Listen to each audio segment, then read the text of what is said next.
My name is Gregorio Gonzalez, and I'm a business owner here in Eau Claire. I came to this country because I have no choice. I lost my mother when I was 5. My father was an alcoholic. He wasn't really taking care of us, and my older brothers, they were already here in the U.S. and growing, basically by myself. I have to work since I was 7 years old, and I have to take care of my grandparents. They were, you know, 75 and 68 at that time, and I remember my grandfather telling me that it was time for me to just get out of there because I have no future down there. So I called my brothers, and they actually sent somebody special from here, from the U.S., to bring me here. And I was just turning 14, so I was basically, a child still. And for me, it was like no other choice. I have to come here. Well, leaving my country, it wasn't an easy thing because at that time, you know, basically quitting school and leaving the rest of my family behind, it was hard because I have an older sister, but she was already married with her own family, so she had to take care of herself and her husband and kids. And it was hard because I didn't know anything about this country, back then, and the person that went to pick me up, we know him in Spanish, like El Coyote. That's what they do. That's their business. And being just a teenager, so they actually had to pay him here so he can come and get me. And I remember we actually took a bus from Puebla to Mexico City because that's where I'm from, Puebla, Mexico. And it was hour and a half ride, and then we came to the airport, and he booked a couple of tickets for him and I, and then we flew from Mexico City to Tijuana. It was a Thursday evening, and then we got there and we checked into a hotel, in Tijuana, and by Friday, they put me in a room with like 40 people in there, in just one room, and I was the only child. I was scared. I was frightened because I didn't know what was going on. But he just told me to stay there and wait for him. Nighttime came, and around 9 o'clock that night, Friday, he went and knocked on the door, and he just told us that it was time to go. And he just hold my hand, and he said, "Don't let my hand go, because you're coming with me, because I can't lose you, because your brothers sent me to get you." So I stayed with him, and the whole time, we entered by Tijuana, and it was just, it was January at that time, a little bit cold. It was raining that day, night, and we started going, crossing. And I remember at that time, there was, it was raining, and then we walked for about 2 hours, and then he asked us to stop. The fear that I got when he asked us to stop, because he thought that they made us. It's like, oh, I guess they made us. I guess we're not gonna be able to to make it. But just lay, put your face down, don't look up, and I tell you when to get up and run. And it was raining, and I remember the water going all the way up to my chest, laying on the ground, and pretty soon it started coming really close to my nose, like where we couldn't breathe, but we couldn't look up. So all of a sudden he's like, "Yeah, they're gone now. We need, get up and run.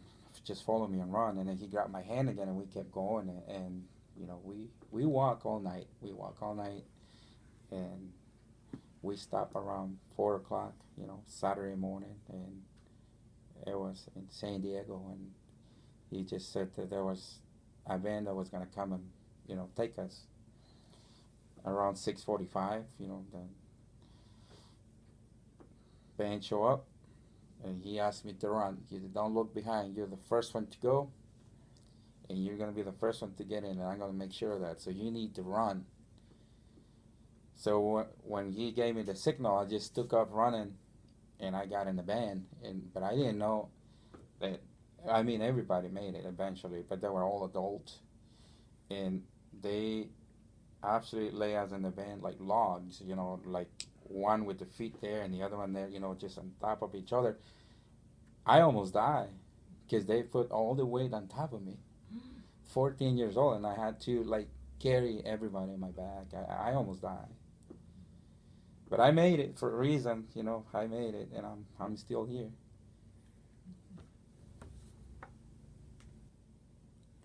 Well, I've been here for over 20, 25 years. You know, I'm 40 years old. You know, coming at 14, turning 15. I'm 40 now, and basically I came here for a dream. You know, I couldn't keep going in Mexico, so here I went back to school right away. My brothers told me that I needed to go to school, and they were gonna watch over me, and they were gonna make sure that I wasn't involved in any type of, crime or, gang related. So they enrolled me into school, and 2 days right after I got here, I started going to school.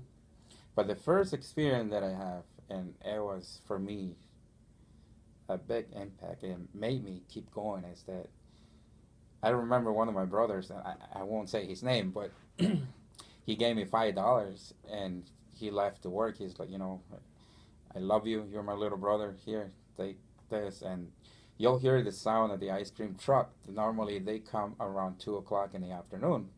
When you hear the music and the bell, that's the ice cream truck. You can go get yourself, an ice cream bar. And sure enough, I was just, being a kid. I was waiting and waiting, and 2 o'clock came, and I went to the street trying to get, an ice cream bar. And I came out, and there was, a whole bunch of kids of my age and a little bit younger. And they were all, choosing and asking what flavor they want. And I just stood there. I didn't know what flavor to choose or pick because I didn't speak any English. I just stood there with my $5. And then I turned around and I went back home. And then I was like, I gotta learn some English. I need to be in school. So basically, when I turned 18, I got a job, part-time job, and I started going night school.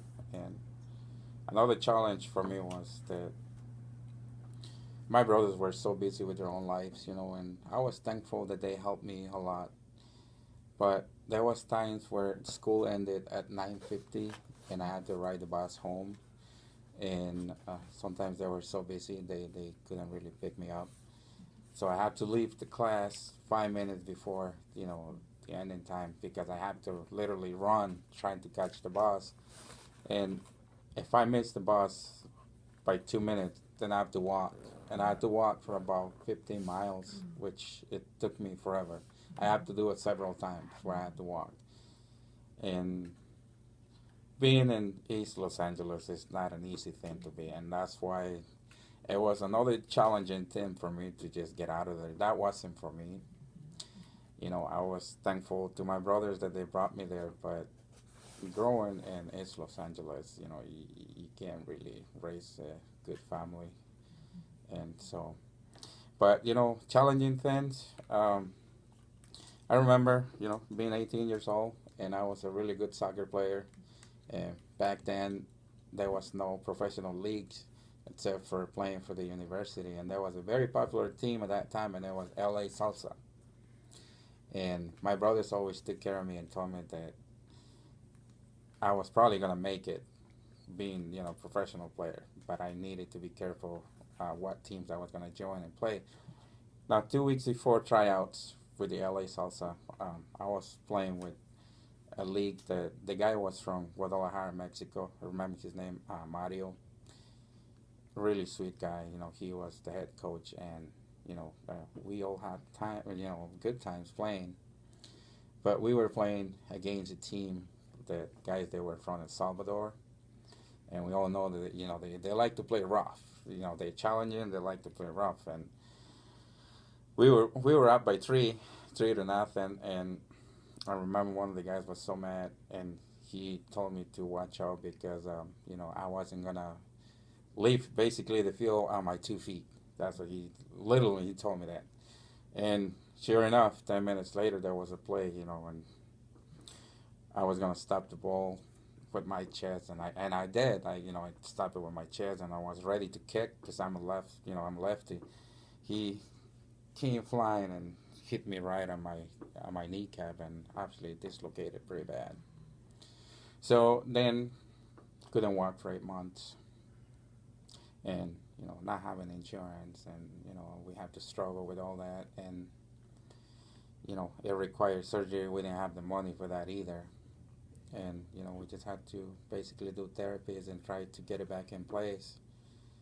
And right after that, when I turned 19, I remember I came home from work and there was a letter issued to me from the army asking me to join the army, and I got all excited, and I answered them back and I explained them my situation, that I wasn't from here and I didn't have an actual social security number, but I was basically very honored to be part of the army.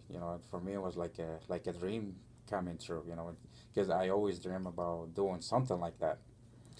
And then they look at my medical records and they saw that I have a bad knee, so they wouldn't take me in. And another thing was, and probably what it was, is not having a real social security number. So then I got turned down. So there was two things that I got turned down right away. I couldn't make it into playing, being a professional soccer player or being in the army. So, time went by and I got into a lot of depression, and that's why I moved away from Los Angeles. Then I found my way coming to Minnesota. I applied for the Radisson South in Bloomington, and I got my first job there, working in the kitchen. And so, save some money and move up here. So then, I ended up moving here to Minnesota, and I was working two jobs at that time, working at the Radisson, and I also worked at the Days Inn, working in the housekeeping department. I was one of the housekeeping supervisors, and that's where I met my wife. That's where I met, Gina.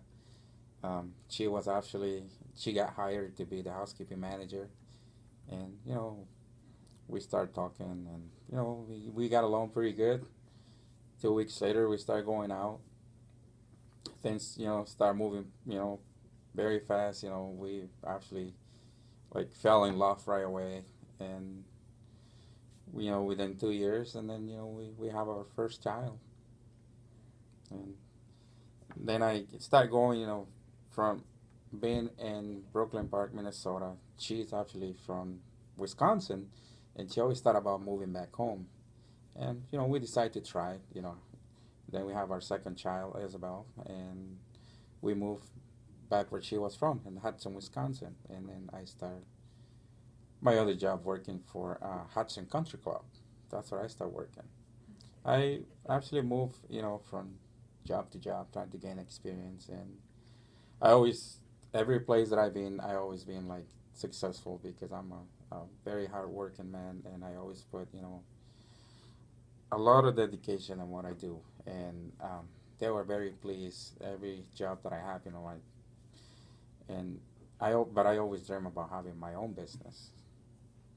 So we were in Hudson for about 5 years, and we have some discrimination issues going on. We bought a house out in the country, and people used to just dump garbage on our driveway, and even at school, believe it or not, I mean, and at school, it happened. I mean, it's the 21st century, but you still see that a lot. Hudson is a beautiful town, but we just didn't fit in that town just because we saw so many things that were wrong. Even the high school district was wrong. Our kids didn't get, their names didn't get to be on the kids directory where you get called in for parties. My kids got left out. But the worst experience that I have is we were all together as a family. Back then there was Shawnee's restaurant. We went, Sunday brunch, the whole family, my wife's family, and my wife and my kids.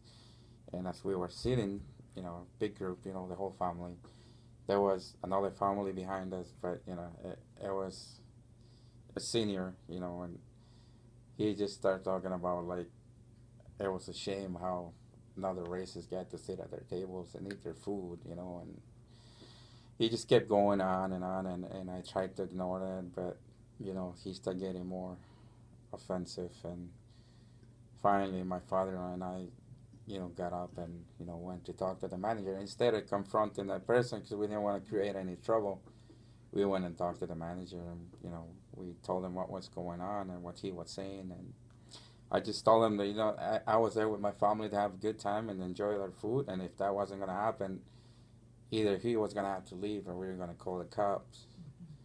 And, they asked him to leave. And he wasn't very happy about it, but, you know, unfortunately, a lot of people still don't see us like, like we are, because for me, we're all the same. So, we were in Hudson for 5 years, and once that happened, we decided to try something new, and we did our research, and believe it or not, Eau Claire, it was like the number one rated to be like the safest little town in the world. And school district, it's wonderful, different. So we started looking for a house, and we moved up here. And once we moved here, I we started our own business. We opened, the Mexican restaurant, and we've been put a lot of work into it. Thank God it's been successful, and we're still here. And every single state that I've been, I always have either valid ID or valid driver license. And but everything changed. Everything changed actually since I was in Hudson when New York happened. 2002, September 11.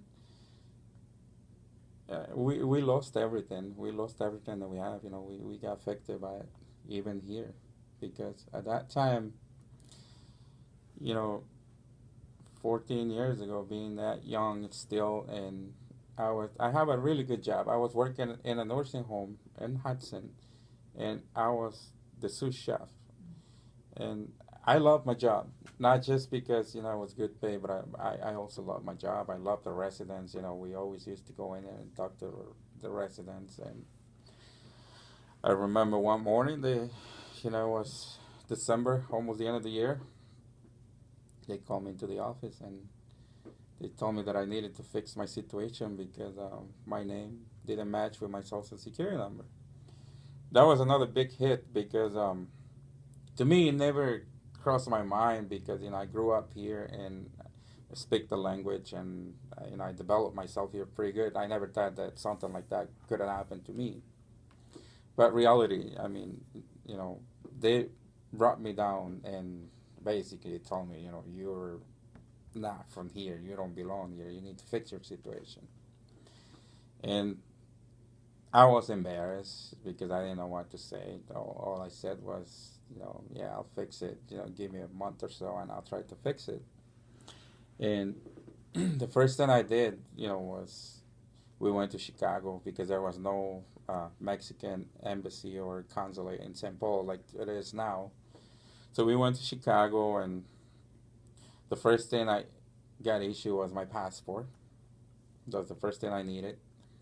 Then we came back. We went to Minnesota, hired an attorney, trying to get my situation, established.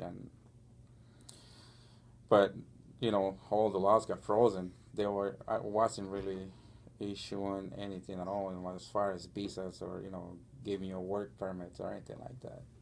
So I struggled. I struggled for about 2 years. Got into a lot of depression. I didn't want to leave my house, and the only thing that kept me going is my kids and my wife. And I needed to find another job, so we put up our house for sale in Hudson, and we moved here to Eau Claire. Now, when talking about the driver license, those were still good. You could just go there and apply for an ID or a driver license, and write on the form where it asks you for your social security number. You just mark it as a no, and then they knew that you didn't have a social security number, and then they give you another form. It was like a consent form, for them to agree that we didn't have a social security number, but they were okay by giving us, what we needed, which it was, an ID or a driver license, and we just signed it, made us wait just like everyone else, take our pictures and get our, what we needed. That got taken away, about 5 years ago, and my driver license expired actually about 4 years ago.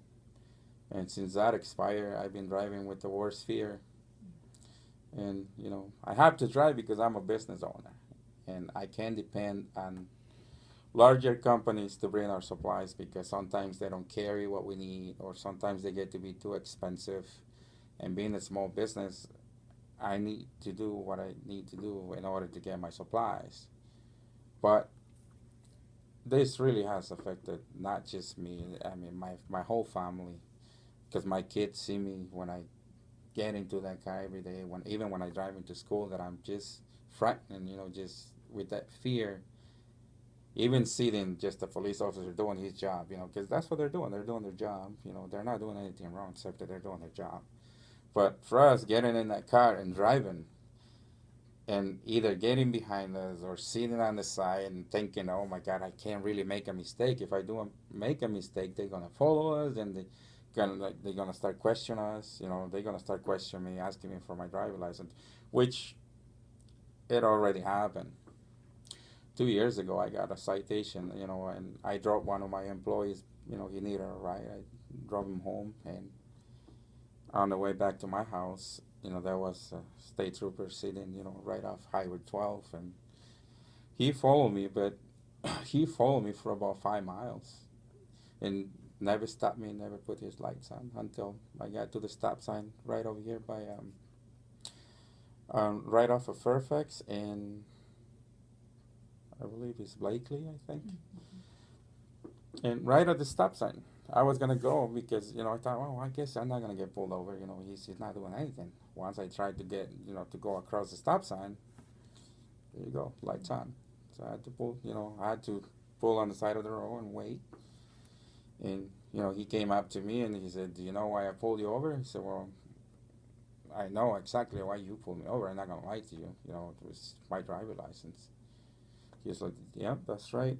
I pulled you over. I read your plate, and it shows that you don't really have an active driver license. You do have a valid driver license, but it's actually expired right now, and it's been more than a year. So I'm very sorry, but I'm going to have to give you a citation."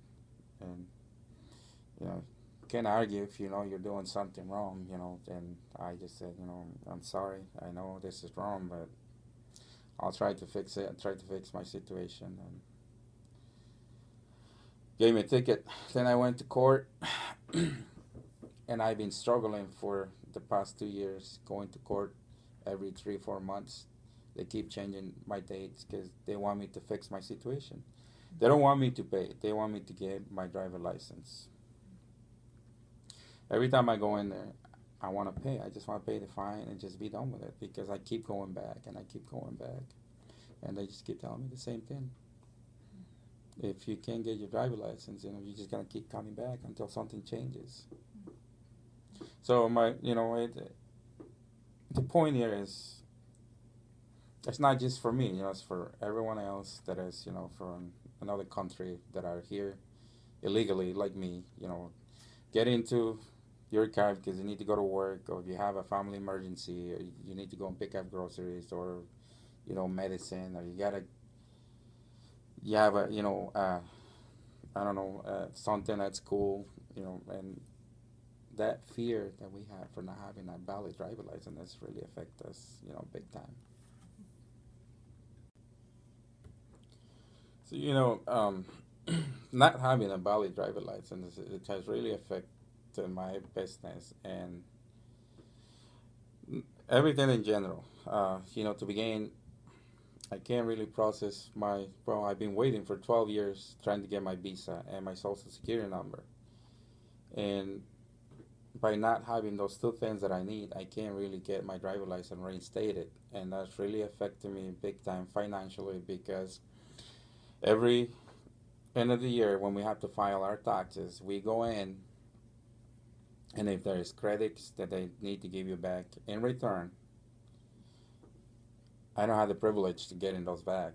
And we've been losing, from $3,000 to $5,000 every year when we file our taxes for not having, the basically, a visa and a social security number and a driver license. Well, for me, like I said, coming at 14, 15 years old, there was basically no dream for me back at that time. But now, having the American dream for me, it was more like I am now, but I feel like I'm not completed yet because, I mean, we have a house and we have a business and we're making a very successful business. But for me, it doesn't stop here because I'm still like up in the air waiting for an answer, trying to get my visa and trying to get my driver license. And for me, I don't think this is the real American dream until I get everything that I need and see my family happy because right now we're all struggling. Even my kids are affected by this. My wife and my kids. When I get that fear, and I hate to get that fear and get into this situation, I don't just feel it myself. My wife and my kids, they share that fear with me. Even though my wife is an American citizen and my kids are American citizens, they they feel what I do, and they feel bad. So this winter, how it was bad, and right after the end of the year, it was actually this year in January when we got the 3 day storm, where we got the rain and the ice and there's snow. It was actually a Monday morning. It was snowing the whole weekend. We got a really bad weekend, and it was Monday morning, and there was a lot of ice on the road, and they didn't cancel school. So I checked the news. School was still going, and it was same time. They didn't, said 2 hour delayed or 1 hour delayed. It was just normal time. So I got the kids ready, got in my car, and I needed some food supplies. And my plan was to take the kids to school, stop like every day I do, and pick up my cup of coffee and then go get my supplies. Took the kids to school, and then I left them right at Memorial. Then I got on Bracket, and from Bracket, I was actually going to jump on the ramp trying to get on 53, New Business 53, which I did, but the roads were really bad. And as soon as I got into the ramp, traffic was already doing like 20, 25, bad weather, you can't really drive that fast. I must have been going like 10, 12 miles per hour, trying to gain a little bit more speed to get into the actual freeway. And my right front tire got sucked into that snow. And that's all it took. My car turned sideways and then spin 4 times. 4 times. It just happened like it gained speed so fast.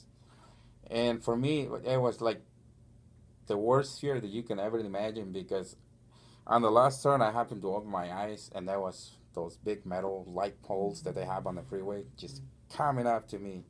And all I did was just trying to like just hunt myself and I let go. I just let go. Like I can't do anything. My reaction was just trying to protect myself. Somehow I was able, or thank God, the car was able to avoid that metal pole, but it just jumped so hard into the snowbank because it was all compressed together and it was hard. It was like hitting a rock. when it when it touched the snowbank, it actually flew from the top of the snowbank. Like it hit it really hard, and it broke my fender and it broke my seat. My seat was broken, and it jumped over the snowbank. And when I opened my eyes, I was buried in the snow. I couldn't even open my door. But what I'm about to tell you about the worst fear is not just having that accident. I opened my eyes and I was in shock for like 2 minutes. I didn't know what to do. And then I pull out my coat because I felt like my seat was broken, the metal was broken, and I started touching my bag to see if there was any metal in my bag or if I was bleeding. Thank God nothing happened. But the worst fear that I got, it wasn't really the accident. It was what was just about to happen. The cops on their way, coming to check who was in that car. So I pull out my phone and I call Johnstedt because I know him pretty good, because we're neighbors. I got my business there, and they come to eat, and I called them and I told them that I needed a tow truck to just come and pull me out and give me a ride to work.